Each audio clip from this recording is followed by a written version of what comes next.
Hello student, how are you? I hope सब अच्छे से होंगे। आज हम स्टार्ट कर रहे हैं क्लास 12th मैथमेटिक्स में चैप्टर 1। और इस चैप्टर से हम बहुत से ऑब्जेक्टिव टाइप क्वेश्चन कराएंगे जो एग्जाम के रिगार्डिंग बहुत इंपॉर्टेंट हैं। Question first, let R be a relation on the set N of natural numbers. Define N R M if N divides M, then R क्या है? रिफ्लेक्सिव, ट्रांजिटिव, सिमेट्रिक, इक्विवेलेंस, ये सारे point आपको दिए जाएंगे। 4 point मिलते हैं। देखिए थोड़ा समझ लेते हैं इसको। सबसे पहला पॉइंट आपका रिफ्लेक्सिव, ये ध्यान रखने होंगे आपको। दूसरा पॉइंट होगा आपका सिमेट्रिक।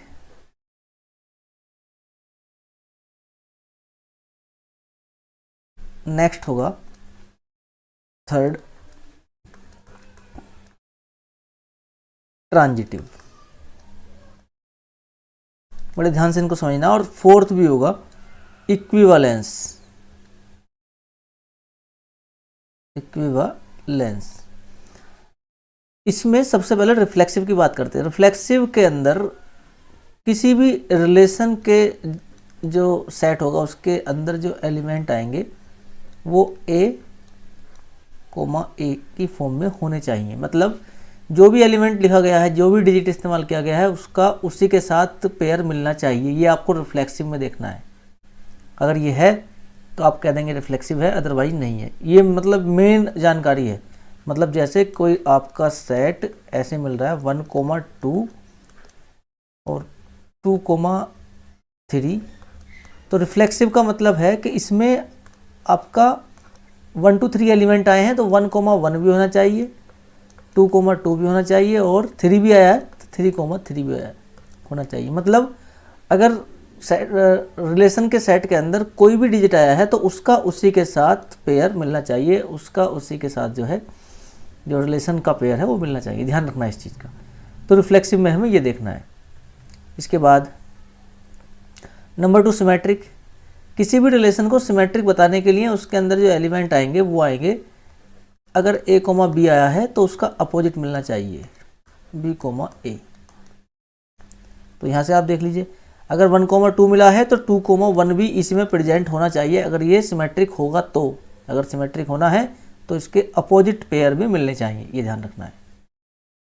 और जो ट्रांजिटिव होता है उसके अंदर आपको मेन बात याद रखनी है कि अगर a, b मिला है, b, c मिला है तो a, c मिलना चाहिए। ये कम से कम यहाँ से एक शर्त है। ये a, b को मतलब a का रिलेशन b के साथ है, b का c के साथ है, तो a का c के साथ भी वही रिलेशन आना चाहिए, तब हम इसको ट्रांजिटिव कहते हैं। ये मैंने मेनली पॉइंट बताए हैं। क्वेश्चंस में जिस तरह की सिचुएशन होगी उसके अकॉर्डिंग पॉइंट बनेंगे पेयर के फॉर्म में ही। इक्विवेलेंस क्या है? अगर कोई रिलेशन इन सब को फॉलो करता है, रिफ्लेक्सिव भी हो, सिमेट्रिक भी हो, ट्रांजिटिव भी हो, तो उसको हम कहेंगे कि वो इक्विवेलेंस रिलेशन है। इस क्वेश्चन के बारे में बात करेंगे अब। देखिए क्वेश्चन क्या कहता है कि एक रिलेशन है नेचुरल नंबर के सेट्स का। यहाँ पर हर एक पॉइंट, हर एक बात से बड़ा ध्यान से समझना होता है। हर एक वर्ड में कुछ ना कुछ छिपा होता है। तो नेचुरल नंबर, तो यहाँ से जो पॉइंट में दिया, इस क्वेश्चन में दिया है कि एक रिलेशन है आर, वो जो है एन आर एम, एन का रिलेशन एम के साथ है। इसका मतलब है कि एन डिवाइड करता है एम को। मतलब इसमें आते हैं एन कोमा एम आते हैं, इस तरीके से समझ लीजिए। इसका मतलब है कि N divides M, N M को डिवाइड करता है, मतलब एन से एम डिवाइड होता है, ये याद रखना है। अगर एन से एम डिवाइड होगा तो एन कोमा एम आएगा। अब इसमें आप ये चेक करना है कि इसमें अब एलिमेंट आ क्या क्या सकते हैं। तो देखिए इसमें आपको बड़े ध्यान से समझना है। एन और एम नेचुरल नंबर होने हैं, पहली बात। दूसरी बात कि जो पहले नंबर का आएगा वो दूसरे नंबर को डिवाइड करेगा। तो यहाँ से हम 1,1 लिख सकते हैं, दोनों नेचुरल हैं। लिख सकते हैं नहीं? लिख के देख लें इसमें पहले। 1,2 भी लिख सकते हैं। इसी तरीके से बहुत सारे नंबर लिखे जाएंगे 1,3 क्योंकि 1 तो हर किसी को डिवाइड करेगा। 2,3 भी लिख सकते हैं, नहीं लिख सकते। आगे बात समझ में नहीं क्यों लिख सकते, क्योंकि 2 3 को डिवाइड नहीं करेगा। 2,2 आएगा या 2,4 आएगा, ठीक है। इसी तरीके से आगे आप चेक करेंगे, इसमें 3, लिख सकते हैं, यहाँ पर 2,6 भी आ जाएगा। आगे अगर देखें तो 3,3 भी लिख सकते हैं, 3 से 3 डिवाइड होगा। 3,6 लिख सकते हैं और 3,9 भी लिख सकते हैं। बहुत सारे इसमें इस रिलेशन के अकॉर्डिंग इस सेट के अंदर एलिमेंट आ जाएंगे। समझ में आई नहीं? पहले वाला दूसरे को डिवाइड करना चाहिए और दोनों नेचुरल नंबर होने चाहिए, ये हमें ध्यान रखना है। बस इससे ही हमें आंसर निकाल लेंगे। ज़्यादा कुछ इसमें हमें डेफिनेशन या कुछ भी याद नहीं रखनी और कोई खास जो लिखनी है इसमें। अब देखिए 1,1, 2,2, 3,3 मैंने कहा कि सेम वाले पॉइंट मिलने चाहिए। तो जो भी यहाँ पर डिजिट आएगा उसका सेम का मिल जाएगा, क्योंकि हर एक नंबर अपने आप को तो डिवाइड करता ही है। तो इसका मतलब ये रिफ्लेक्सिव तो होगा 100%। इसके बाद देखते हैं सिमेट्रिक होने के लिए अपोजिट मिलने चाहिए। 1,2 मिला है तो 2,1 मिलना चाहिए, और 2,1 इसमें नहीं है। 2,1 क्यों नहीं है? क्योंकि 2 1 को डिवाइड नहीं कर सकता। आई बात समझ में? तो 2,1 नहीं है तो ये तो सिमेट्रिक नहीं हुआ, ठीक है। सिमेट्रिक नॉट सिमेट्रिक वाला ऑप्शन कौन सा है? यहाँ से मिल गया आंसर। जब ये सिमेट्रिक नहीं हुआ, रिफ्लेक्सिव आपका हो ही गया है, ट्रांजिटिव भी हो ही जाएगा, क्योंकि नॉट सिमेट्रिक का ऑप्शन यही है। नॉट सिमेट्रिक इसमें भी नहीं है, नॉट सिमेट्रिक इसमें भी नहीं है। तो आपका ऑप्शन ज़्यादा कुछ ना करने पर, केवल सिमेट्रिक चेक करने पर ही आंसर मिल जाता है कि नॉट सिमेट्रिक इसी ऑप्शन में दिया है। इक्विवेलेंस नहीं होगा क्योंकि सिमेट्रिक नहीं है, तो बचा क्या ऑप्शन में? डी। तो इस तरीके से इसका आंसर डी हो जाएगा। तो आपको रिलेशन की जानकारी तो रखनी ही है, जो भी डेफिनेशन है इनकी, बट कम से कम इतनी जानकारी करने के बाद आप ऑब्जेक्टिव टाइप क्वेश्चन कर सकते हैं। तो आज इस वीडियो में हम उन्हीं क्वेश्चन को लेंगे जो मतलब हम बहुत कम नॉलेज रखने के बाद क्वेश्चन कर सकते हैं, या क्वेश्चन तो बहुत सारे लिए गए हैं बट इजीली क्वेश्चन सोल्व करने की कोशिश करेंगे। चलिए नेक्स्ट क्वेश्चन देखते हैं अब। चलिए नेक्स्ट क्वेश्चन देख रहे हैं हम, question number 2। 4 real numbers x and y। x और y रियल नंबर हैं। रियल नंबर समझ गए होंगे आप, सभी नंबर आ सकते हैं। ओनली अंडर रूट में जो माइनस आ जाता है वो नहीं होंगे, बाकी सब नंबर हो सकते हैं। जैसे पॉइंट वाले नंबर भी हो सकते हैं, irrational number, rational number, natural number, सब जितने हो सकते हैं वो समझ में हम रियल नंबर में ले सकते हैं। एक रिलेशन है X R Y. X R Y क्या है? एक्स का वाई के साथ रिलेशन, और कैसे रिलेशन है कि X minus Y plus under root 2 is irrational. ये है एक्स आर वाई, मतलब एक्स का वाई के साथ जो रिलेशन आएगा वो इस फॉर्म में आएगा, एक्स माइनस वाई करें और प्लस अंडर रूट 2 करें, वो इरेशनल आना चाहिए, तब हम इन दोनों को पेयर में लिख सकते हैं। तो आर के अंदर आपके एक्स कोमा वाई आएंगे। शर्त क्या है कि X minus Y plus under root 2 क्या होना चाहिए? इरेशनल। ये बात हमें यहाँ से समझनी है, ठीक है। अब इसमें हम चेक करेंगे क्या a कोमा ए या x कोमा x इस रिलेशन के अंदर आ सकता है। जो पहला ही रिफ्लेक्सिव चेक करने का फर्स्ट पॉइंट आपका रिफ्लेक्सिव चेक कर रहे हैं। चलो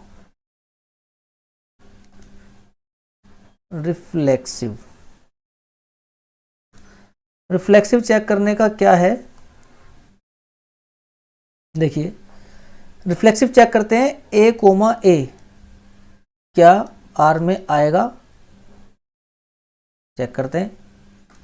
ए कोमा ए लिखने का मतलब है कि x के प्लेस पर भी a और y के प्लेस पर भी a क्या इरेशनल बनेगा? a minus A plus under root 2 cancel होने के बाद क्या बनेगा? Under root 2। तो ये तो इरेशनल है। आगे बात समझ में। चलिए ये इरेशनल हो गया, तो ए कोमा ए आएगा आर के अंदर। ए कोमा ए आर के अंदर आने से रिफ्लेक्सिव आपका हो जाता है ये रिलेशन। आगे होगी बात समझ में। अब दूसरा पॉइंट इसमें चेक करेंगे, क्या ये सिमेट्रिक होगा? क्या चेक करेंगे? सिमेट्रिक। अब हम चेक करेंगे पॉइंट 2, उसको कहते हैं सिमेट्रिक। सिमेट्रिक है या नहीं है, ध्यान से देखना होगा इसको। सिमेट्रिक के लिए आपको क्या करना होता है कि दो पेयर अपोजिट वाले मिलने चाहिए। इसमें चेक करते हैं कि अपोजिट मिलेगा या नहीं मिलेगा। हम लेते हैं √2 1 चेक करके देखते हैं। तो x के प्लेस पर √2 पुट कर देंगे, y के प्लेस पर 1 पुट कर देंगे और प्लस √2 आपका है। इसको चेक करेंगे कितना आएगा। ये √2 और √2 ऐड हो जाएंगे, 2 √2 और -1, और ये जो जिसमें भी √2 आ जाएगा उसके साथ प्लस माइनस कुछ भी हो रहा हो वो इरेशनल होंगे। ठीक है, क्या होगा? इरेशनल। तो ये तो रिलेशन के सेट में आ सकता है। अब बात करते हैं 1 √2 की। अपोजिट चेक करना होता है ना। 1 √2 मतलब यहाँ पर 1 लिखेंगे और -√2 लिखेंगे और प्लस √2 आपका है ही, ये इससे कैंसिल हो जाएगा, आएगा 1 आपका रेशनल होता है। इरेशनल कब आएगा? जब √2 नज़र आएगा तब उसको इरेशनल कहेंगे। अदरवाइज अगर बिना √2 के क्वेश्चन आएगा तो आप उसको रेशनल कहेंगे। तो ये तो रेशनल आया, और रेशनल तो सेट में नहीं होगा ना रिलेशन के। तो यहाँ से क्या मिल रहा है कि √2 1 तो रिलेशन में है, सेट में है, बट 1 को इसका उल्टा करने के बाद नहीं है, तो ये सिमेट्रिक नहीं है। सिमेट्रिक नहीं आ रहा है। अब ऑप्शन देख के बात करते हैं कि सिमेट्रिक नहीं है, रिफ्लेक्सिव है क्या?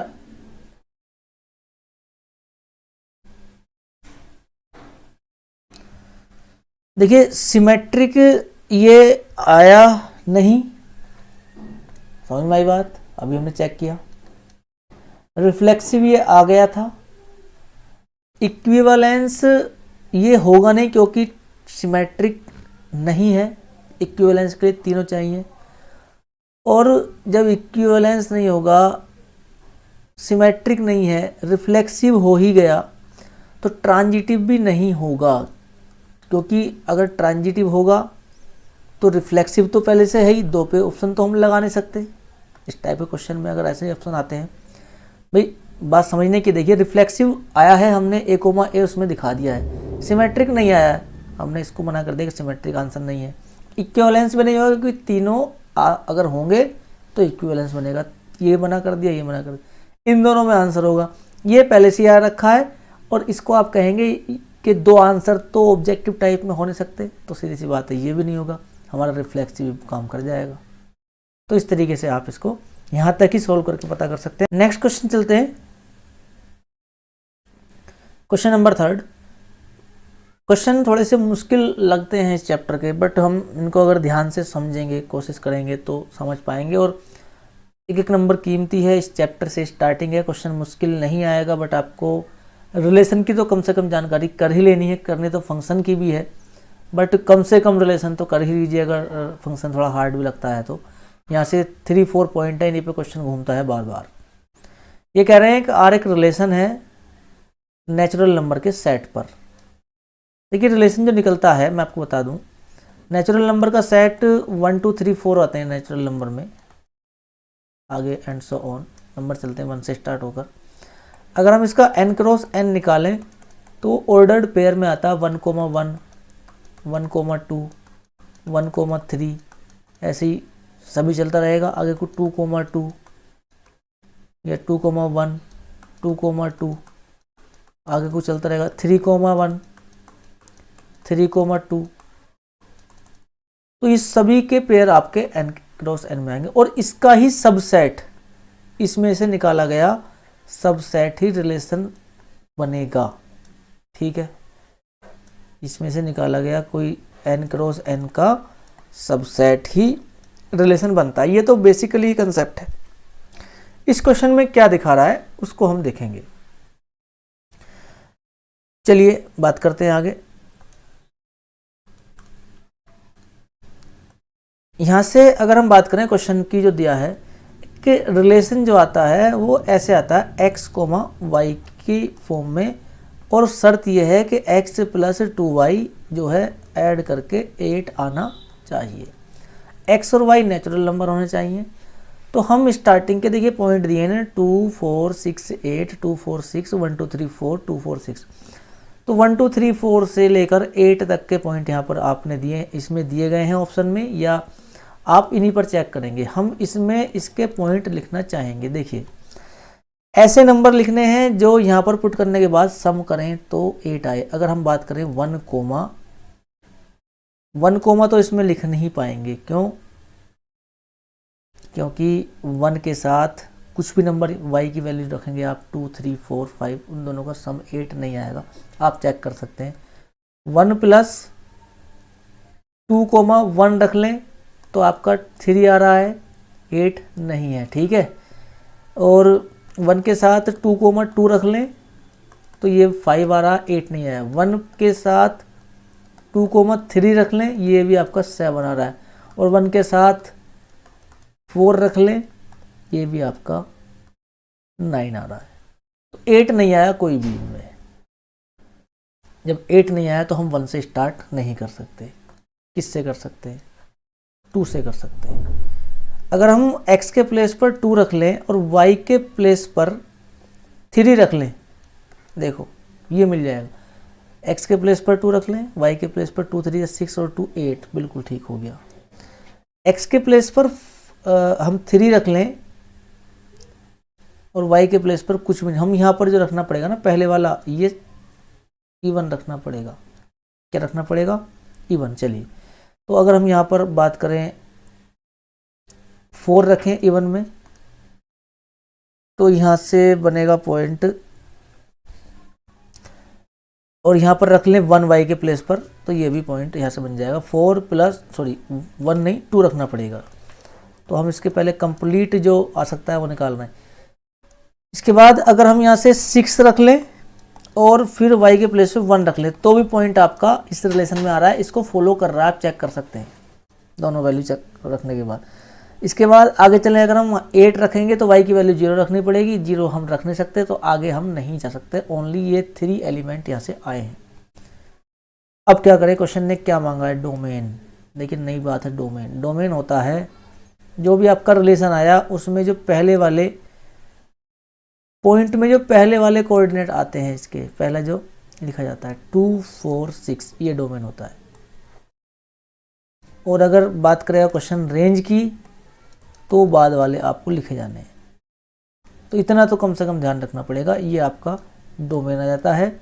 अगर क्वेश्चन ने रेंज मांगी होती यहाँ से, तो उसमें आप बाद वाले जो एलिमेंट हैं 3 2 1 इनको आप देते। तो फिलहाल हमारा 2 4 6 इसका आंसर रहेगा ऑप्शन सी। तो ध्यान से इसको समझना है। कोशिश करें कि उस रिलेशन के सेट के आप एलिमेंट लिख ले, उससे आपको कंफर्म हो जाता है। अगर नहीं लिख पा रहे हैं तो बेसिकली a, से आप उसमें रिफ्लेक्सिव ट्रांजिटिव भी पता कर सकते हैं। चलिए नेक्स्ट क्वेश्चन की तरफ चलेंगे। अब क्वेश्चन नंबर 4, ये कहा कि एक फंक्शन है, ये फंक्शन दे दिया रियल नंबर से रियल नंबर तक, मतलब दोनों रियल हैं। डिफाइन ऐसे किया गया कि f(x) की वैल्यू 2x हो जाती है जब x की वैल्यू 3 से ग्रेटर होती है, ज़्यादा होती है। x पे डिपेंड करती है f(x) की वैल्यू। f(x) की वैल्यू x² बन जाएगी जब 1 और 3 के बीच में x होगा, और 3x भी बन जाएगी जब x की वैल्यू 1 से कम या 1 के इक्वल होगी। क्वेश्चन ने कहा कि इनकी वैल्यू बताएं। तो बड़ा आसान क्वेश्चन है, मुश्किल लग रहा होगा। x के प्लेस पर यहाँ पर -1 हुआ है, आप इसको चेक करेंगे। -1 यहाँ पर इस दी हुई कंडीशंस में कहाँ पर बिलोंग करता है? -1 मतलब 1 से छोटा है ना। 1 से छोटे पर जो फंक्शन की वैल्यू आ रही है 3x, तो 3 इंटू x के प्लेस पर आपने -1 रखा है, कितना आ जाएगा? -3। f2 की बात करेंगे यहाँ से। f2 यहाँ पर वैल्यू कहाँ कर रहा है? देखिए 3 से ज़्यादा पर ये फंक्शन की वैल्यू है, 1 से ज़्यादा और 3 से कम पर ये है, तो 1 से ज़्यादा ही है हमारा 2। 3 से कम है, ये है आपका एक्स स्क्वायर। एक्स का मतलब है 2, समझ में आई बात नहीं? एक्स स्क्वायर मतलब एक्स की प्लेस पर आपका 2 है तो 2 स्क्वायर हो जाएगा, मतलब 4। इसके बाद अगर बात करें F4 की, तो F4 अगर पता करेंगे तो 4 आपका 3 से भी ज़्यादा है, यहाँ पर तो बिलोंग कर रहा है 3 से ज़्यादा, पर फंक्शन की वैल्यू आ रही 2x, तो 2 इंटू एक्स, एक्स के प्लेस पर आपने पहले ही 4 ले रखा है तो यहाँ से 8, तो आपको -3, 4 एंड 8 ऐड करके आंसर दे देना है। जब इनको आप ऐड करोगे -3 + 4 + 8, तो ये 8 4 12 -3 9 आंसर इसका आ जाना। तो ऑप्शन ए में इसका आंसर 9 दिया। ये कंसेप्ट इसका है बस, जो आपने क्लास 11 के मैथमेटिक्स में लिमिट एंड डेरिवेटिव में आपने सीखा है, ये वहाँ पर भी। तो फिलहाल आई होप समझ में आ गया होगा। पहले यहाँ पर बिलोंग कराना है कहाँ पर x वेरी कर रहा है, जो आपको वैल्यू दी है, ये वाली x की वैल्यू है जो इसके अंदर है। उसके बाद उसके हिसाब से जो फंक्शन की वैल्यू क्या बन रही है, उसमें आपको x की वैल्यू वही पुट कर देनी जो आप मान के चल रहे हैं, जिसकी वैल्यू आप पता करना चाह रहे हैं। नेक्स्ट क्वेश्चन की तरफ चल रहे हैं। The relation R in the set of natural number. Natural number के सेट की बात की है, सभी पॉइंट जो है नेचुरल नंबर के लेने हैं। रिलेशन का सेट इन्होंने बताया कि पॉइंट की फॉर्म में आता है पेयर में इस तरीके से, और y की वैल्यू जानी है x + 5 में आ जानी है। ये कैसा होगा, रिफ्लेक्सिव, ट्रांजिटिव या सिमेट्रिक? तो इसको चेक करने के लिए आप इसको लिखो पूरे सेट को। स्टार्टिंग में आपको जो x लेना है उसमें 5 ऐड करके y आना चाहिए, और दोनों ही नेचुरल नंबर होने हैं x और y, और x की वैल्यू हम मैक्सिमम 4 तक, 4 भी नहीं लेना, 4 से कम ले सकते हैं 3 तक। तो x की वैल्यू हम 1 तो ले सकते हैं, और 1 जब लेंगे तो आपको y की वैल्यू x में 5 ऐड करके मिलेगी। तो 1 में 5 ऐड करके 6 मिल जाएगा, समझ में आ गया होगा। x की वैल्यू 2 भी ले सकते हैं, और 2 में 5 ऐड करके y मिलेगा, मतलब ये आपका 7 आ जाएगा। इसके बाद 3 भी ले सकते हैं, 3 में 5 ऐड करके आपका 8 मिल जाएगा। इसके आगे हम नहीं जा सकते, 4 ले नहीं सकते, मना कर दिया है x < 4। जब x < 4 रहेगा तो 3 तक रहेगा, 3 से आगे जाएंगे नहीं तो y की वैल्यू भी हमें नहीं मिलेगी। ओनली 3 एलिमेंट यहाँ पर मिल रहे हैं, 1,6, 2,7, 3,3। अगर हम बात करें रिफ्लेक्सिव की तो 1,1 यहाँ पर होना चाहिए था, जो नहीं है। यहाँ से ही बात बन गई कि रिफ्लेक्सिव नहीं है। हम बात करें सिमेट्रिक की, सिमेट्रिक का मतलब है 1,6 अगर रिलेशन में है, 6,1 भी होना चाहिए, जो कि नहीं है, तो सिमेट्रिक भी नहीं है।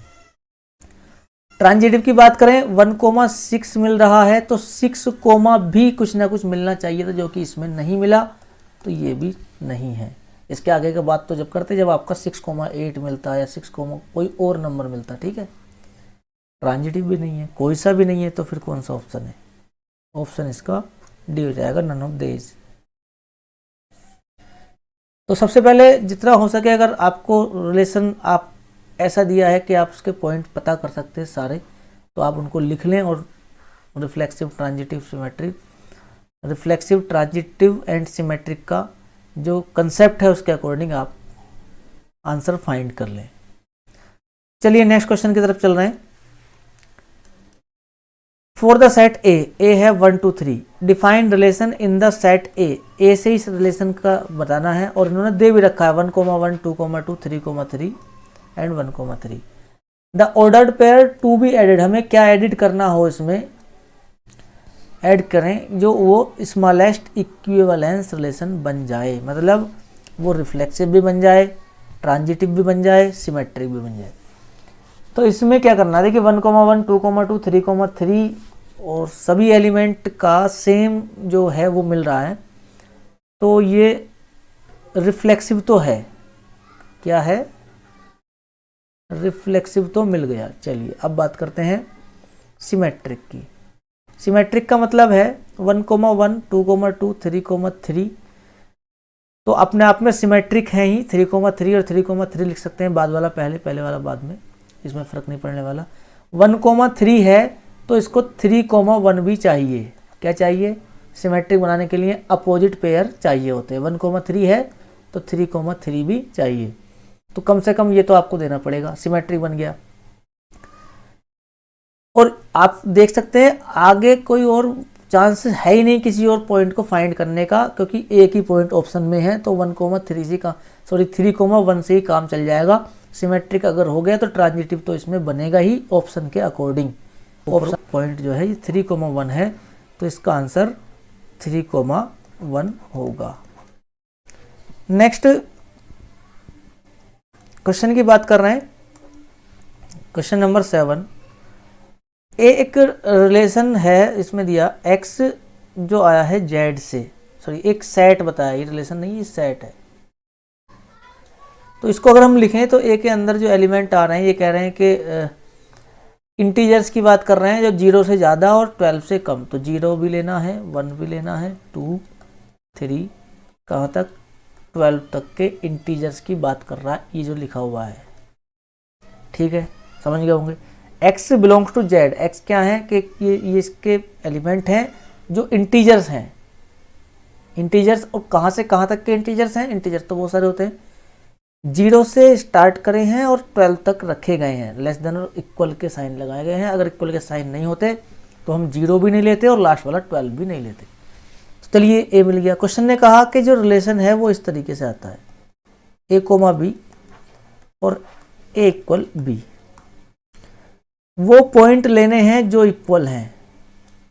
तो अगर हम रिलेशन की बात करें तो इसमें 0,0 भी आएगा, नहीं आएगा क्योंकि 0 इसमें है और 0 0 के इक्वल है।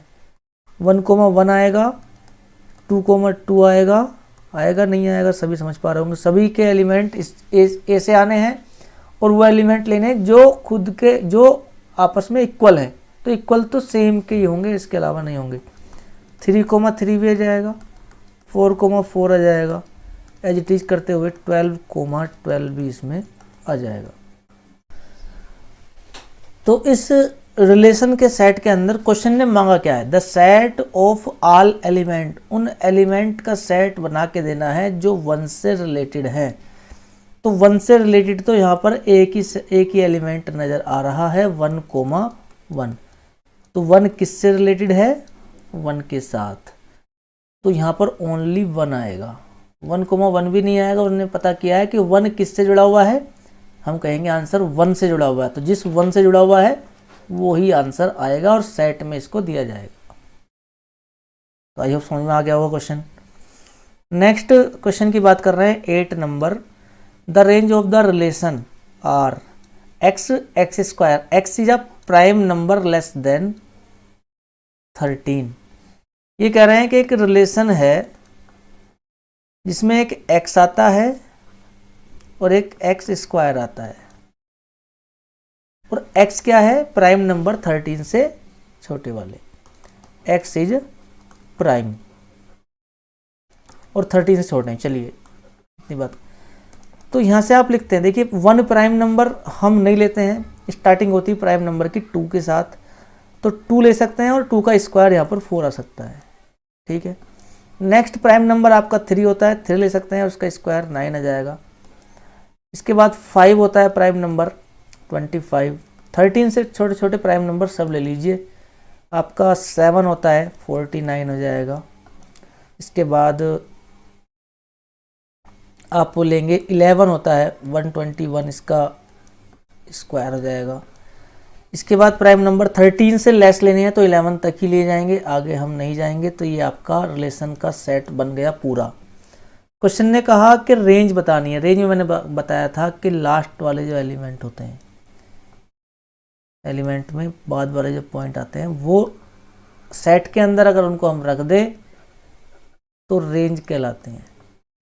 तो मतलब 4, 9, 25, 49, 121, इन पॉइंट्स के साथ जो ब्रैकेट दिया हुआ है 4, 9, 25, 49 एंड 21, इसको आप आंसर लगाएंगे, ये रेंज है। क्वेश्चन ने कहा होता कि डोमेन क्या है इसका, तो डोमेन में आप फर्स्ट वाले एलिमेंट देते 2, 3, 5, 7, जो कि ये वाला दिया था। हमें इसका आंसर नहीं बताना है, हमें करना है रेंज। रेंज होती है बाद वाले पॉइंट से। नेक्स्ट क्वेश्चन की तरफ चलें। R is a relation from this set to this.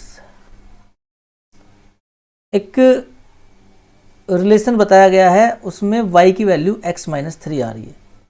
मतलब ये लिखे जाए तो r को आप ऐसे लिख सकते हैं x, y, और y क्या है कि x - 3। ठीक है, पॉइंट लिख के देखो क्या क्या आएंगे इसके। पॉइंट आएंगे x, y। x की वैल्यू आपको इसमें से लेनी है और सेकंड वाले सेट से y बनेगा, ये y बनेगा, ये x, ये ध्यान रखना, x पहले वाले पॉइंट से। अगर मैं x लूँ 11 तो y आएगा 11 - 3 8, और 8 आपका इस सेट में बनना चाहिए। वो एलिमेंट लेने हैं जो सेकंड वाला पॉइंट इस सेट से भी आ रहा हो, ध्यान रहे इस चीज़ का। 12 अगर हम ले लें x के प्लेस पर तो 12 - 3 आपका आएगा 9, और 9 इसमें है नहीं तो हम 12 भी नहीं लेंगे। अब क्या एलिमेंट बचता है 13। 13 अगर लेते हैं और नेक्स्ट आएगा 13 - 3 10, और 10 हमें y में मिल रहा है तो आराम से ले लेंगे। तो 2 एलिमेंट इस सेट के अंदर आए। क्वेश्चन कह रहा है कि हमें तो रिलेशन का इनवर्स चाहिए। इनवर्स मांगा है तो कोई मुश्किल नहीं है, आपके जो एलिमेंट आए हैं इनका रिवर्स कर दीजिए 10, 13। इसको आप देख लीजिए, ऑप्शन होगा कहीं ना कहीं 8, 11, 10, 13, ये रहा ऑप्शन ए। इसको आप आंसर में लगाएंगे। नेक्स्ट क्वेश्चन की तरफ चलते हैं। 10 number, which one of the following is an identity relation. Identity relation किसे कहते हैं याद रखना है, जिसमें सभी एलिमेंट अपने आप के साथ ही पेयर बनाते हैं। सभी एलिमेंट अपने आप के साथ ही पेयर बनाते हैं, ध्यान रखना। तो आइडेंटिटी रिलेशन में इसको IR कह सकते हैं। उसका मतलब होता है A, A, जिसको हम रिफ्लेक्सिव चेक करते हैं ना, तो यही मैटर है। मतलब सभी एलिमेंट सेम होने चाहिए पेयर के अंदर। तो ये हो गया। नेक्स्ट चलते हैं। Let T be the set of all triangle in the Euclidean plane. Let A relation R on T। T मतलब ट्राइंगल्स का सेट है, और उसमें एक रिलेशन R बताया गया इस तरीके से कि 2 ट्राइंगल में रिलेशन इस तरीके से है कि पहले वाला दूसरे के कॉन्ग्रुएंट है। A, B अगर ट्राइंगल से निकाले गए हैं, मतलब ये ट्राइंगल हैं, R क्या है। तो देखिए इसमें A, A आराम से मिल जाएगा। क्यों मिल जाएगा? कि सेम ट्राइंगल सेम के कॉन्ग्रुएंट होता है। चलिए, तो रिफ्लेक्सिव हो जाएगा। इसके बाद A, B R में अगर होगा तो B, A भी R में हो जाएगा। क्यों? अगर A, B के कॉन्ग्रुएंट है, एक जैसा है, एक तरीके से बात करें तो B, A के कॉन्ग्रुएंट होगा, B, A के जैसा होगा, कोई इसमें फ़र्क नहीं है, कह सकते हैं। तो ये आपका बात करेंगे सिमेट्रिक से, सिमेट्रिक मिल जाएगा। ये आपका रिफ्लेक्सिव हो जाएगा। तो सिमेट्रिक भी हो गया, सिमेट्रिक हो गया, रिफ्लेक्सिव हो गया। चलिए अब बात करते हैं ट्रांजिटिव से। तो ट्रांजिटिव में क्या होता है? A, B अगर हम बात करें रिलेशन में आ रहा है, A और B दोनों कॉन्ग्रुएंट हैं। B की बात करें, B, C अगर कॉन्ग्रुएंट हैं तो A और C भी कॉन्ग्रुएंट होंगे, बिल्कुल होंगे। A, B के जैसा, B, C के जैसा, आप ऐसा समझ सकते हैं। तो A, C के जैसा होगा, A, C R में आएगा। तो मतलब ये ट्रांजिटिव भी हो गया, सिमेट्रिक हो गया, रिफ्लेक्सिव हो गया, ट्रांजिटिव हो गया। तीनों को मिलाकर कहते हैं इक्विवेलेंस रिलेशन। अब मैं आपको बता दूं, कॉन्ग्रुएंट की बात करें क्वेश्चन ट्राइंगल में, या फिर करे सिमिलर की, दोनों बातें सेम है, कहीं ना कहीं इक्विवेलेंस रिलेशन दोनों का आएगा 100%। क्वेश्चन अगर पैरेलल लाइन का कहे कि A और B जो है, A is parallel to B line की अगर बात कर ले तो भी इक्विवेलेंस आएगा। परपेंडिकुलर की बात करेंगे तो इक्विवेलेंस नहीं आएगा, क्योंकि उसमें ए कोमा ए ही नहीं मिलेगा। हर कोई भी लाइन अपने आप के परपेंडिकुलर नहीं होगी। अगर हम लाइन में परपेंडिकुलर की बात करेंगे तो पैरेलल लाइन हो, सिमिलर ट्रायंगल हो, कॉन्ग्रुएंट ट्रायंगल हो, तीनों के रिलेशन इक्विवेलेंस आएंगे। क्वेश्चन बन सकते हैं आगे भी, और अगर बनेंगे तो उनका याद रखना। नेक्स्ट चलते हैं। क्वेश्चन नंबर 12 स्टार्ट कर रहे हैं। If R relation R on the set 1 2 3 defined by R equal 1,2। Set given है रिलेशन का, कुछ नया फाइंड नहीं करना, 1,2 है, इसी पता कर रहे हैं कि ये कैसा है। तो बड़े आसानी तरीके से करेंगे इसको। सबसे पहली बात करते हैं रिफ्लेक्सिव की। रिफ्लेक्सिव कब होगा? जब 1,1 या और 2,2 दोनों होने चाहिए थे, जबकि इसमें नहीं है। ठीक है, तो रिफ्लेक्सिव तो नहीं हुआ। अब बात करेंगे सिमेट्रिक की। सिमेट्रिक का मतलब है कि 1,2 आपका रिलेशन के सेट में है, बट इसका उल्टा नहीं नज़र आ रहा है, तो सिमेट्रिक भी नहीं हुआ। ठीक है, ट्रांजिटिव की बात करते हैं। ट्रांजिटिव में 3 एलिमेंट कम से कम होने चाहिए, इसमें तो 1 ही है, तो ट्रांजिटिव भी नहीं होगा। तो जब कोई नहीं होगा तो इसमें नन ऑफ दीज होगा। और वैसे मैं आपको याद करने के लिए बता दूं, किसी रिलेशन के अंदर अगर एक ही एलिमेंट है और वो एलिमेंट अलग अलग है, 1,2, 2,3, 3,1, कुछ भी अलग अलग होने चाहिए इन केस, तो वो नन ऑफ दीज आएगा, ना रिफ्लेक्सिव होगा, ना ट्रांजिटिव होगा, ना सिमेट्रिक होगा। Question 13, let us define a relation R in R. Real number की बात कर रहे हैं। ए आर बी कह रहे हैं ए बी से छोटा या बराबर, सॉरी ए ग्रेटर देन बी और इक्वल। आर कैसा है? तो सबसे पहले आप बात करते हैं ए कोमा ए की। क्या ए कोमा ए आर के अंदर आ रहा है? मतलब क्या पहले वाला ए बाद वाले बी, बी भी ए ही है? कि इक्वल आ रहा है? इक्वल भी तो दिया है ना ऑप्शन में। छोटे का ही मतलब नहीं है, ग्रेटर देन का ही मतलब नहीं है, इक्वल भी है, इक्वल भी होगा तो वो भी आएगा। तो ये तो आ रहा है, तो ये तो रिफ्लेक्सिव हो गया। ठीक है, रिफ्लेक्सिव हो गया। ट्रांजिटिव की बात, उसकी सिमेट्रिक की बात करते हैं। ए कोमा बी, आर का मतलब है ए बी से बड़ा या इक्वल। बी कोमा ए की अगर बात करें तो बी तो एक, अगर ए बी से बड़ा है, अगर बड़े की बात कर रहे हैं, अब इक्वल की छोड़ दीजिए, इक्वल तो हम सेम वालों पे करेंगे। क्वेश्चन ने कहा कि ए ग्रेटर देन बी, कोई बात नहीं, आता है, एलिमेंट आ रहा है। अब कह रहा है कि बी कोमा ए मतलब बी ग्रेटर देन ए, ये तो नॉट पॉसिबल, कि जब ए बी से बड़ा है तो बी ए से बड़ा नहीं होगा, तो ये आर के अंदर नहीं आएगा, तो ये सिमेट्रिक नहीं होगा। रिफ्लेक्सिव है, सिमेट्रिक नहीं है, उसका ऑप्शन ढूंढ लीजिए। सिमेट्रिक नहीं है, नॉट सिमेट्रिक के एक तो ऑप्शन ये है देखो, और नॉट सिमेट्रिक का तो कोई और है ही नहीं,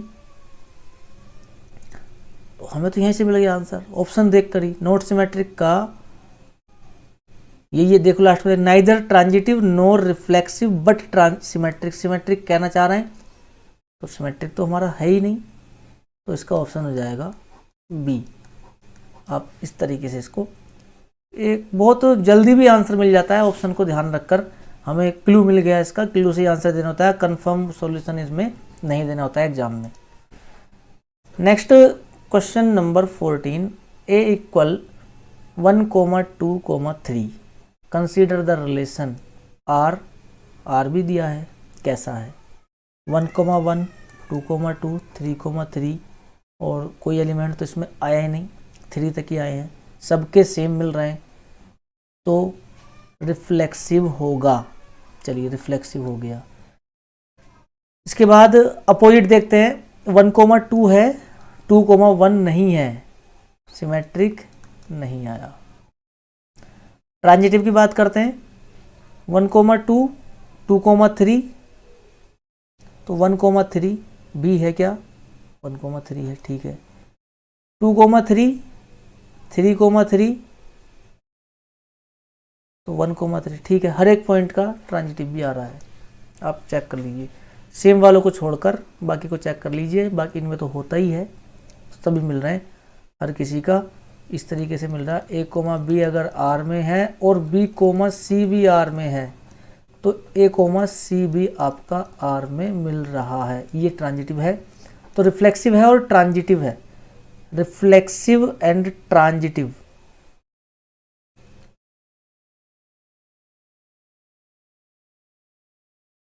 रिफ्लेक्सिव, ट्रांजिटिव, सिमेट्रिक नहीं है, सिमेट्रिक नहीं होने से आंसर देख लीजिए। रिफ्लेक्सिव बट नॉट ट्रांजिटिव, ये भी ठीक आ रहा है। ये कह रहे reflexive but not transitive, transitive तो है, ये तो होने का नहीं है। सिमेट्रिक भी नहीं है, neither symmetric not transitive, transitive तो है, ये भी नहीं है, तो हमारा ऑप्शन यही बन जाता है। नेक्स्ट क्वेश्चन की तरफ चलेंगे अब। Question number 15, let R be the relation in the set 1 2 3 4 given by R. इसमें भी रिलेशन दिया हुआ है, इसने पता करना है कौन सा है। 1 2, चलिए पहले देखते हैं। 1 अगर आया तो 1 1 भी है, 2 अगर इसमें आया 2 2 भी है, 4 आया है 4 4 है, 3 3 आया है तो 3 3 भी नज़र आ रहा है। तो इन सबको देखते हुए सबके सेम वाले पेयर मिल रहे हैं, तो पेयर सेम वाले मिलने का मतलब है कि ये रिफ्लेक्सिव है। क्या है? रिफ्लेक्सिव है। इसके बाद सिमेट्रिक होने का पता कैसे करना है? जो अलग अलग पॉइंट दिए हैं, अलग अलग एलिमेंट वाले पेयर, उनके अपोजिट मिलने चाहिए। 1,3 है तो 3,1 मिलना चाहिए, जबकि ये 1,3 नज़र आ रहा है, 3,1 नज़र नहीं आ रहा है। ऐसा ही है जहाँ तक आप समझ पा रहे होंगे। तो अगर ये है तो सिमेट्रिक नहीं है। ट्रांजिटिव को चेक करते हैं। देखिए 1,3 है और 3,2 है, 1,2 मिलना चाहिए हैगा, और बस इससे काम कर लीजिए। बाकी तो 4,4 है, 4 वाला कोई और एलिमेंट है नहीं, तो 1 3 का या 3 3 का, 3 2 का भी हो गया। 3 2 है, 2 2 है तो 3 2 भी मिलना चाहिए, 3 2 इसमें है। तो आप इस सेट के अंदर ट्रांजिटिव भी ढूंढ पा रहे हैं। तो यहाँ से आपका रिफ्लेक्सिव है, सिमेट्रिक नहीं है, ट्रांजिटिव भी है। नॉट सिमेट्रिक वाले आंसर ढूंढें। नॉट सिमेट्रिक आपका ये मिल रहा है, और नॉट सिमेट्रिक कहीं भी नहीं है। इक्विवेलेंस होगा नहीं, सिमेट्रिक है नहीं, रिफ्लेक्सिव एंड सिमेट्रिक, सिमेट्रिक भी नहीं है, तो नॉट सिमेट्रिक वाला ऑप्शन यहाँ पर काम कर जाएगा। तो इस तरीके से बड़े ध्यान से क्वेश्चन करने पड़ेंगे, बेसिक कंसेप्ट क्लियर रखना पड़ेगा, उसके बाद ही क्वेश्चन आपको समझ में आएगा। नेक्स्ट अब बात करते हैं जो फंक्शन है, फंक्शन से। सबसे पहले हम जानेंगे, इस क्वेश्चन की बात बाद में करेंगे, कि फंक्शन का जिक्र इसमें आया। फंक्शन कौन होगा? फंक्शन में क्या होता है कि दो सेट होते हैं, एक सेट ए, एक सेट बी, सपोज ऐसे समझ सकते हैं आप। और इस तरीके से आप इसको बनाते हैं कि ए में अगर मान लीजिए 1 2 3, B is A B C, तो फंक्शन होने का मतलब है कि जो फर्स्ट वाला सेट है उसमें कोई भी एलिमेंट खाली नहीं रहना चाहिए, हर एक एलिमेंट आपका नेक्स्ट वाले के साथ जुड़ना चाहिए, मतलब रिलेट होना चाहिए। तो अगर ऐसा है तो ये फंक्शन है। यहाँ पर कोई भी खाली नहीं रहना चाहिए, हर एक फंक्शन, हर एक एलिमेंट बी वाले सेट के एलिमेंट से जुड़ना चाहिए, तब फंक्शन बनेगा। ये तो पहचान बताइए फंक्शन की। अगर यहाँ पर खाली रह गया तो वो फंक्शन नहीं है, और इधर खाली रह सकता है, इसमें कोई बात नहीं है, उसको भी फंक्शन कहेंगे। ठीक है, अब बात करते हैं यहाँ पर इसके बाद 1 1 की। 1 1 फंक्शन कौन सा होता है कि एक एलिमेंट ए का बी के अकेले एलिमेंट से जुड़ रहा हो, तो ये 1 1 होता है। आगे बात समझ में?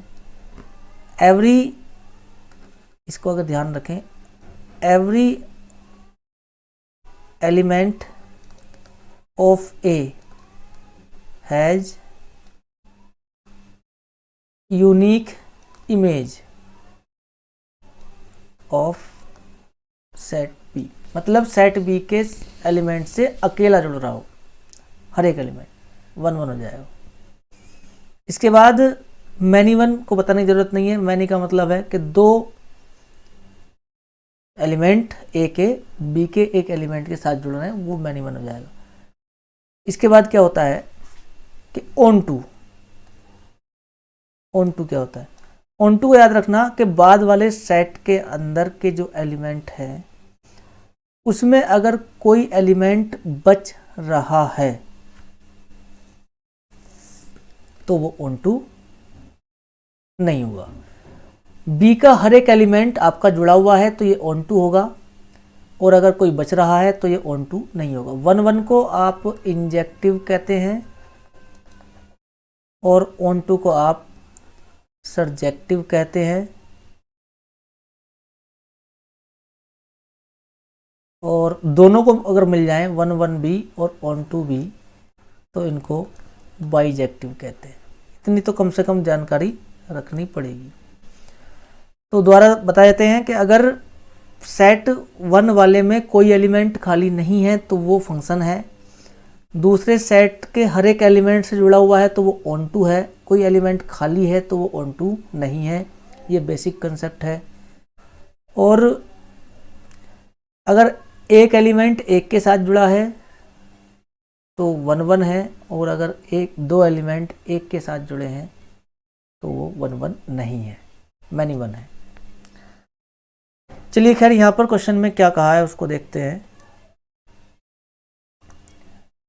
क्वेश्चन ने कहा है कि एक सेट ए है, 7 एलिमेंट हैं। एक सेट ए है 7, मान लीजिए 1 2 3 4 5 6 7,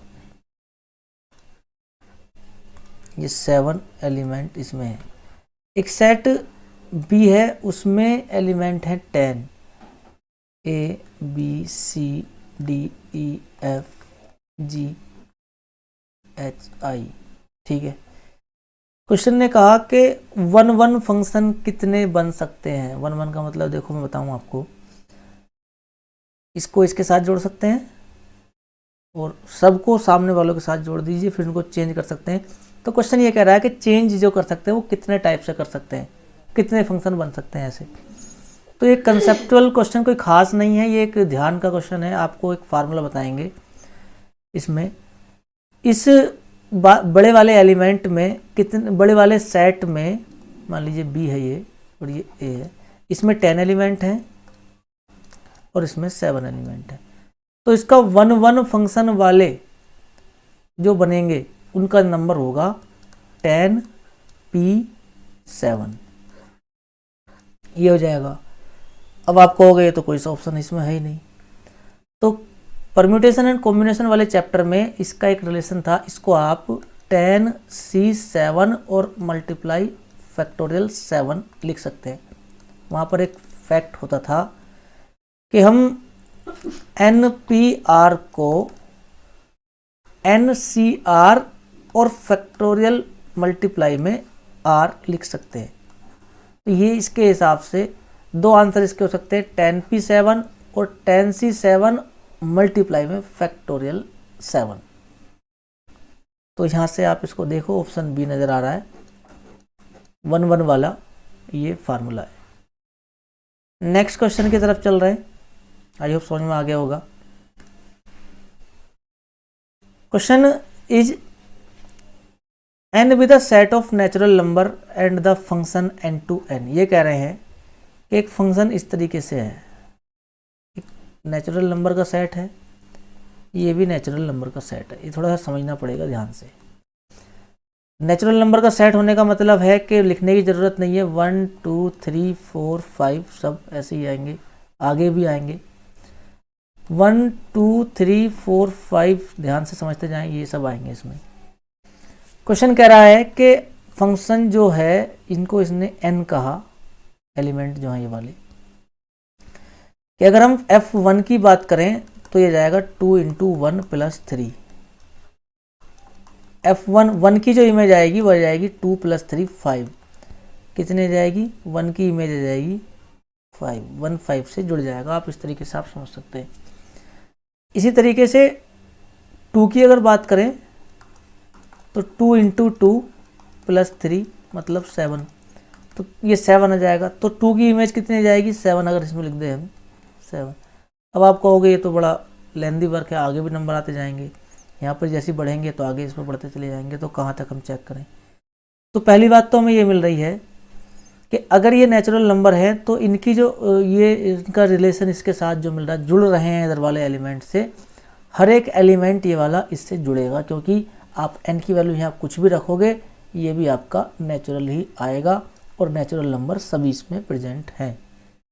तो यहाँ से कोई एलिमेंट खाली नहीं रह रहा है, तो ये फंक्शन है पहली बात। दूसरी बात, एक एलिमेंट एक से ही 1 इससे जुड़ा है 5 से, तो कोई एलिमेंट फिर 5 से नहीं जुड़ेगा। तो हर एक एलिमेंट अलग अलग एलिमेंट से जुड़ा हुआ है, तो ये 1 1 बनेगा। क्या बनेगा? 1 1। और इसका चेक करने का तरीका एक और है। आप इसमें क्या करते हैं,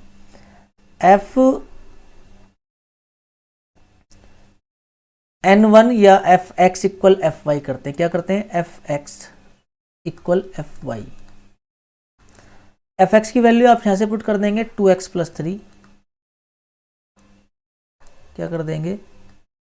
2x + 3, इधर 2y + 3। 3 से 3 कैंसिल हो जाएगा, 2x = 2y या x = y।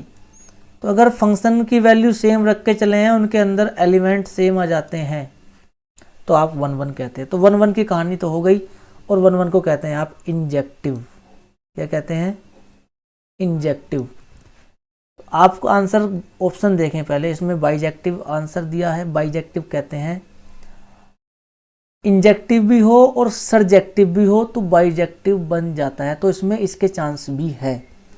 अकेले सरजेक्टिव के भी नहीं है, अकेले इंजेक्टिव के तो बन गए हैं, क्योंकि अकेला सरजेक्टिव तो होगा नहीं है क्योंकि इंजेक्टिव हो गया है, तो ये हो सकता है बाइजेक्टिव। तो अब हम इसको चेक करेंगे, क्या ये 1 1 तो हो गया, सरजेक्टिव होगा। सरजेक्टिव मतलब ऑन टू होगा। ऑन टू का मतलब कि इसमें कोई एलिमेंट खाली रहेगा क्या? तो आप देख लो, यहाँ से 1 रह गया खाली, रह गया नहीं रह गया, 2 भी रह गया। इन एलिमेंट की इमेज नहीं मिलनी है, ये खाली रह गए, क्योंकि 1 की इमेज जो मिली है 5 मिली, 2 की 7, आगे को बढ़ते चले जा रहे हैं। तो इस क्वेश्चन में तो आपको कोई डेफिनेशन के अकॉर्डिंग वर्क करना कोई खास पड़ा नहीं प्रूव करने का। तो 1 2 3 4 खाली रह गए, तो ये सरजेक्टिव नहीं है, ऑन टू नहीं है, सरजेक्टिव नहीं है। सरजेक्टिव नहीं है तो बाइजेक्टिव भी इसका आंसर नहीं होगा, नन ऑफ दीज भी नहीं होगा, आपका इंजेक्टिव बन जाएगा। ध्यान से इसको समझ लीजिए। नेक्स्ट क्वेश्चन नंबर 18, ये कह रहे हैं एक सेट में 3 एलिमेंट हैं और दूसरे सेट में 4 एलिमेंट हैं। इंजेक्टिव, इंजेक्टिव कहते हैं आप 1 1, बताया था मैंने अभी 1 1 की कितनी मैपिंग होंगी। तो मैंने अभी कंसेप्ट बता दिया है। ज़्यादा एलिमेंट किस में है? 4, तो या तो 4p3 कर लीजिए इसको, या 4c3 × फैक्टोरियल 3 कर लीजिए, कोई सा भी आंसर दे दीजिए। 4p3 का फार्मूला आपको आता होगा, फैक्टोरियल 4 अपॉन फैक्टोरियल 4 - 3। कितना हो गया? फैक्टोरियल 4 अपॉन फैक्टोरियल 1, मतलब 4 का फैक्टोरियल 4 3 2 1, कितना हो गया? 24। तो 24 इसमें है ऑप्शन में, ये हो जाएगा। इसको सोल्व करेंगे आप तो भी इतना ही आएगा, करके देख लेना। इसका फार्मूला होगा 4 फैक्टोरियल, नीचे 4 - 3 फैक्टोरियल, और 3 फैक्टोरियल भी आएगा, नीचे वाला भी आता है, और मल्टीप्लाई में 3 फैक्टोरियल, तो इससे कैंसिल हो जाता है। आपका फैक्टोरियल 4 ही बचेगा, नीचे फैक्टोरियल 1 ही बचेगा। तो आंसर इसका भी 24 आएगा। तो दोनों फार्मूले हैं, मैंने बता दिया है कि ऑप्शन में दोनों में से कोई सा भी मिल सकता है। 1 1 के लिए है ये। नेक्स्ट, तो इसका आंसर 24 हो जाता है, इसमें कोई डाउट रहा नहीं है, बताना। चलिए नेक्स्ट क्वेश्चन स्टार्ट कर रहे हैं। Question number 19। If A equal A B C and B equal 4 5 6, दो सेट्स आपको गिवन है। क्वेश्चन ने कहा है function from A to B, कितने फंक्शन बन सकते हैं, नंबर ऑफ फंक्शन। देखिए इसको देखते हैं ध्यान से। A B C and this 4 5 6, तो यहाँ से आपके पास 3 एलिमेंट, इसमें अगर हम बात करें इस ए एलिमेंट की कितनों के साथ जुड़ सकता है ये, तो ये 4 के साथ भी जुड़ सकता है, 5 के साथ भी, ओवरऑल फंक्शन की अगर बात करेंगे, और 6 के साथ भी। तो इसके पास जुड़ने के जो टाइप हैं वो हैं 3। ठीक है। बी की अगर बात करें, बी भी आपका तीनों के साथ जुड़ सकता है, तो इसका भी 3, और सी भी आपका तीनों के साथ जुड़ सकता है, इसका भी 3। तो 3 to the power 3 हो गया, मतलब 27। तो याद करने के लिए पावर में आ रहा है, चलो वो फार्मूला बनाते हैं। अगर मान लीजिए यहाँ पर 4 एलिमेंट होते, 7 भी होता, तब क्या आता, तो 7 एलिमेंट के साथ आ जाता आपका, ए को भी आप 4 टाइप से जोड़ सकते हैं, 1 2 3 4, बी को भी 4, सी को भी 4, मतलब 4 to the power 3। तो अब समझना क्या है कि जो बाद वाले एलिमेंट आ रहे हैं जितने हैं, वो तो रखने हैं यहाँ पर नंबर पर, और जितने पहले वाले एलिमेंट आ रहे हैं ये रखने हैं पावर में। तो इस तरीके से आपको कितने भी सेट दे दिए जाएँ, दूसरे सेट में अगर एलिमेंट ज़्यादा दे दिए तो उसको आप पावर नहीं बनाएंगे, नीचे रखेंगे इसको, और जो पहले एलिमेंट को बताया गया है ए टू बी ध्यान रखना, बी टू ए कहता है तो इसका उल्टा हो जाएगा, ए को इधर रखने, ये बनेगी पावर और ये बनेगा उसका जो जिस नंबर की पावर होती है, मतलब 4 to the power 3। तो यहाँ से 64 आ जाता है वैसे आंसर, बट इसका आंसर 27 होगा, क्योंकि 3 एलिमेंट यहाँ से आपके थे, तो इसका आंसर 27। नेक्स्ट क्वेश्चन कह रहे हैं कि अगर x to y फंक्शन है कोई और वो ऑन टू होगा, ऑन टू का मतलब क्या है कि रेंज के बारे में। देखिए रेंज और डोमेन है, पता नहीं भूल गया था मैं, फंक्शन की रेंज क्या होती है और डोमेन क्या होता है। एक फंक्शन बना के दिखाता हूँ, 1 2 3 4 5 6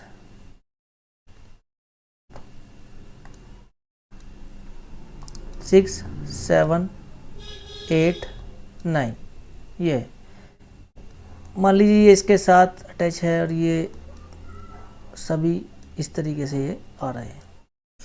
तो ये जो होता है सेट ए, ये यहाँ पर आप बात कर लें अगर y की, ये x मान सकते हैं, ये y मान सकते हैं, और आप देख पा रहे हैं ये ऑन टू फंक्शन है, ऑन टू है नहीं,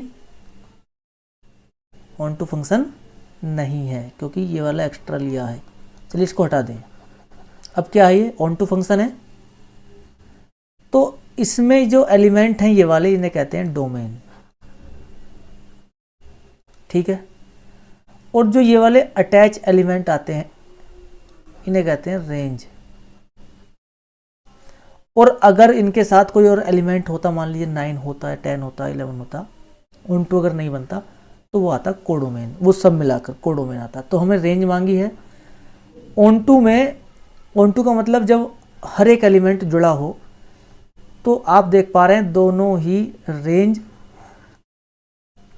ऑफ एफ, मतलब फंक्शन की जो रेंज है वो y आ रही है, मतलब हर एक एलिमेंट इसका आ रहा है। ये y तो है, रेंज में क्या आ रहा है आपका, देखो 5 6 7 8, और ये क्या है, ये y है। तो रेंज ऑफ फंक्शन अगर y है तो ऑन टू होगा, अदरवाइज नहीं होगा, तो इक्वल होनी चाहिए। आइए समझ में आ गया होगा। डोमेन की अगर बात करें, कोडोमेन की, तो ये सारे एलिमेंट आते हैं, जो एक्स्ट्रा भी बचता है वो भी, अगर ऑन टू नहीं होगा। तो यहाँ तो ऑन टू का मैटर था, तो रेंज इक्वल होनी चाहिए आपके बाद वाले सेट की। Next the number of all 1 1 functions from set A to itself. 1 1 function की बात कर रहा है, तो 1 1 के लिए तो मैंने बता दिया था पहले, 1 1 या इंजेक्टिव का है, बताया था ना। इंजेक्टिव क्या बताया था कि एक सेट है इधर वाला 1 2 3, दूसरा सेट भी इटसेल्फ की बात की है, तो 1 2 3 ये सेट है। ये कह रहे हैं कि कितने 1 फंक्शन बन सकते हैं। तो मैंने क्या बताया था, बड़े वाले सेट मान लीजिए बड़ा है, दोनों सेम है वैसे, 3p3 कर सकते हैं, इसको कर सकते हैं नहीं, तो फैक्टोरियल 3 अपॉन फैक्टोरियल 3 माइनस 3 इसका आंसर बन जाएगा। फैक्टोरियल 3 आ जाएगा, नीचे 0 फैक्टोरियल का वैल्यू 1 आती है, तो फैक्टोरियल 3 मतलब 3 × 2 मतलब 6। तो फैक्ट याद रखना है, 1 के लिए जो परम्यूटेशन आता है उससे निकाल सकते हैं, कॉम्बिनेशन से भी पता कर सकते हैं, बट छोटे जो सेट के एलिमेंट हैं वो मल्टीप्लाई में फैक्टोरियल के साथ आएंगे, मैंने पहले बता दिया है। तो इसका आंसर हो जाएगा ऑप्शन बी।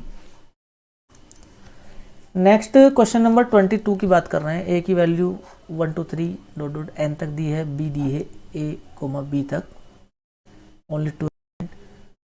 नंबर ऑफ सरजेक्शन, सरजेक्शन कहते हैं जो ऑन टू हो। ऑन टू फंक्शंस कितने बनेंगे? तो अकेला ऑन टू कहेगा तो आंसर अलग है, और क्वेश्चन कहेगा कि ओवरऑल फंक्शन, तो ओवरऑल फंक्शन में पावर बनाएंगे, जैसे मैंने बताया था एक सेट की पावर बनती है, एक सेट नीचे आता है। और अगर सरजेक्शन की बात कर रहा है क्वेश्चन तो उसका मैटर अलग है। उसके लिए क्या है कि छोटे सेट के एलिमेंट हैं 2, बड़े सेट के जो एलिमेंट हैं वो पावर में जाते हैं, और -2 आता है, ये ध्यान रखना, ये फार्मूला है इसका। Question number 23, if the set A contain 5 element and set B contain 6 element. एक सेट है ए, इसमें है 5 एलिमेंट, चलिए, एक सेट है बी, इसमें है 6 element. 1 1 and onto mapping, मतलब ये बात कर रहा है ओवर ऑल की बात कर सकते हैं, या फिर 1 1 भी हो और ऑन टू भी हो। तो उसके लिए अगर हम बात करेंगे, थोड़ा ध्यान देना पड़ेगा। 1 1 और ऑन टू इसको बनाते हैं, चलिए इस सेट को पहले ध्यान से बनाते हैं। एक सेट ए है, ए में आपके 5 एलिमेंट है, 1 2 3 4 5। एक सेट बी है, उसमें 6 एलिमेंट हैं, A B C D E F. Question ने कहा कि ये 1 1 भी है और ऑन टू भी होना चाहिए। तो 1 1 और ऑन टू के लिए आप देख पाए क्या ये हो सकता है, क्या ये हो सकता है 1 1? चलिए कर सकते हैं, ये आपका 1 1 हो गया, 1 1 तो हो गया। क्या ये ऑन टू है? कि हम कहेंगे तो एलिमेंट बच गए 2, तो ऑन टू तो है नहीं। तो इन दोनों में 1 1 और ऑन टू होने का मैटर जो है कि 1 1 तो हो सकता है बट ऑन टू हो ही नहीं सकता। आई बात समझ में? जब ये हो ही नहीं सकता ऑन टू, तो इसका आंसर 0 मैपिंग बनेगी, कि ऐसी कोई मैपिंग इसमें नहीं मिल रही जो 1 1 के साथ ऑन टू इसको बना दे। तो ये कंफ्यूज करने के लिए नंबर सारे दे दिए हैं। तो अच्छा, 1 1 और ऑन टू एलिमेंट कब बनेंगे मैं आपको बता दूं, जब ए और बी में सेम एलिमेंट रहेंगे। आई बात समझ में? कि हर एक एलिमेंट हर एक से जुड़ा हो और अकेला जुड़ा हो, कोई बच ना रहा हो, तभी तो बनेगा 1 1 और ऑन टू दोनों मिलाकर।